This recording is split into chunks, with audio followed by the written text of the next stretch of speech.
আশা করি তোমরা ভালো আছো। আজকের ভিডিওতে ইন্টারোগেটিভ অ্যাডজেক্টিভ এবং ইন্টারোগেটিভ প্রোনাউনের পার্থক্য নিয়ে আলোচনা করব। এই পার্থক্য জানার আগে তোমাদের প্রথমে এই তিনটি interrogative adjective whose, what, which আর এই who, whom, whose, what, which এই পাঁচটি ইন্টারোগেটিভ প্রোনাউন মুখস্থ করে নিতে হবে। তোমরা নিশ্চয়ই একটা ব্যাপার লক্ষ্য করেছো, এই হুজ, হোয়াট, হুইচ ইন্টারোগেটিভ অ্যাডজেক্টিভের ঘরেও আছে, আবার ইন্টারোগেটিভ প্রোনাউনের ঘরেও আছে। তাহলে এদেরকে কখন বলবো ইন্টারোগেটিভ অ্যাডজেক্টিভ আর কখন বলবো ইন্টারোগেটিভ প্রোনাউন, তার জন্যই কিন্তু এই পার্থক্য জানতে হবে। দেখি কি রয়েছে। ইন্টারোগেটিভ অ্যাডজেক্টিভের ঠিক পরে নাউন বসে, অর্থাৎ যখনই সেন্টেন্সে দেখবে এই হুজ কিংবা হোয়াট কিংবা হুইচ আছে এবং এদের পরে নাউন রয়েছে, তখন কি বুঝবে? তখন বুঝবে এই হুজ, হোয়াট এবং হুইচ এগুলি কি? এগুলি ইন্টারোগেটিভ অ্যাডজেক্টিভ। এবার এই তিনটি সেন্টেন্স দেখে আরও ব্যাপারটা ক্লিয়ার হয়ে যাবে। প্রথমটি কি রয়েছে?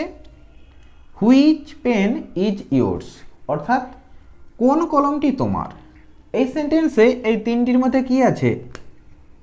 হুইচ আছে, আর হুইচের পরে কি আছে? পেন। এই পেন কি? পেন হলো নাউন। যেহেতু হুইচের পরে নাউন পেন আছে, সেই জন্য এই হুইচ কি হবে? Interrogative adjective. এরপরে কি রয়েছে? হুজ ব্যাগ ইজ দিস, অর্থাৎ কার ব্যাগ এটি। এই সেন্টেন্সে এই তিনটির মধ্যে কি আছে? হুজ আছে, আর হুজের পরে কি আছে? ব্যাগ। আর ব্যাগ কি? ব্যাগ হলো নাউন। যেহেতু হুজের পরে নাউন ব্যাগ আছে, সেই জন্য এই হুজ কি হবে? Interrogative adjective. এরপরে কি রয়েছে?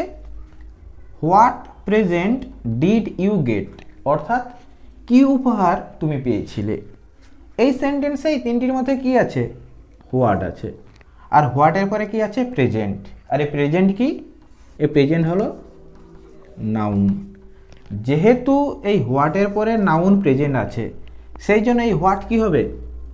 Interrogative adjective. এরপরে দেখি চলো ইন্টারোগেটিভ প্রোনাউনে কি বলা হয়েছে।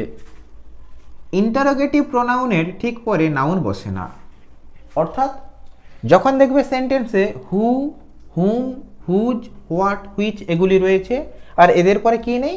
নাউন নেই, তখন এগুলিকে বলবো আমরা কি? Interrogative pronoun. এবার এই তিনটি সেন্টেন্স দেখি চলো, আরও ব্যাপারটা ক্লিয়ার হয়ে যাবে। প্রথমটি কি রয়েছে? হুইচ ইজ ইউর পেন, অর্থাৎ কোনটি তোমার কলম। এই সেন্টেন্সে এই পাঁচটির মধ্যে কি রয়েছে? হুইচ। আর এই হুইচের পরে নাউন নেই। যেহেতু হুইচের পরে নাউন নেই, সেই জন্য এই হুইচ কি হবে? Interrogative pronoun. এরপরে কি রয়েছে? হুজ ইজ দিস ব্যাগ, অর্থাৎ কার এই ব্যাগটি।